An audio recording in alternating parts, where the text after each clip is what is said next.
Shifting focus now, Palestine is at war with itself. You heard that right. A most scathing attack has been launched on Hamas, but it's not from Israel.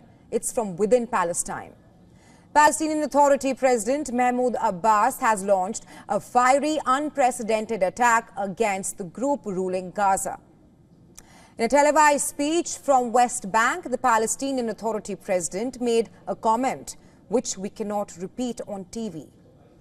He also accused Hamas of handling Israel free excuses to continue its bombardment of Gaza and demanded release of all the remaining Israeli hostages in Gaza.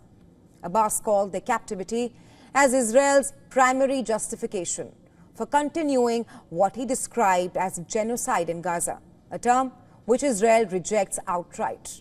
Still, Abbas's remarks are the strongest statement against Hamas since the war began 18 months ago. It's rare, but his comment was not restricted to hostages.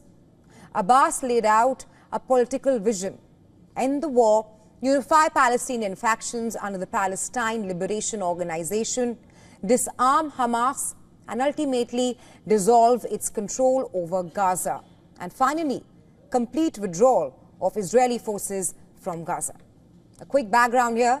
The PA, which is led by Abbas and ruled by his Fatah movement, has only governed parts of West Bank. The PA also held administrative control over Gaza till 2007. A year ago, in 2006, Hamas had won the legislative elections in the occupied territories. Since then, Hamas has ruled Gaza and PA has governed parts of West Bank. Then in October 2017, Hamas and Fatah signed a reconciliation agreement in Cairo. It was signed under pressure from Arab states. As a part of the deal, a new unity government was expected to take administrative control of Gaza, which would have ended their rivalry. But the deal collapsed when PA Prime Minister Rami Abdullah visited Gaza in March 2018.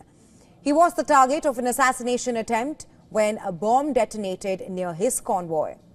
Fatah immediately blamed Hamas for the attack. And cut to 2024. In Beijing last July, Hamas and Fatah signed an agreement to end division and strengthen Palestinian unity. By that time, Gaza war had already been raging. The move followed reconciliation talks hosted by China involving 14 Palestinian factions. That past rivalry, which ensured no unified Palestinian leadership in both West Bank and Gaza, is now coming back to the surface. The same day that Abbas made those comments, a Hamas official condemned them, slamming him for the alleged use of derogatory language towards a major portion of his own people. Last week, the group also rejected an Israeli proposal for a new ceasefire in Gaza. It would include a demand to disarm in return for a 6-week pause in hostilities, and also the release of 10 of the 59 remaining hostages.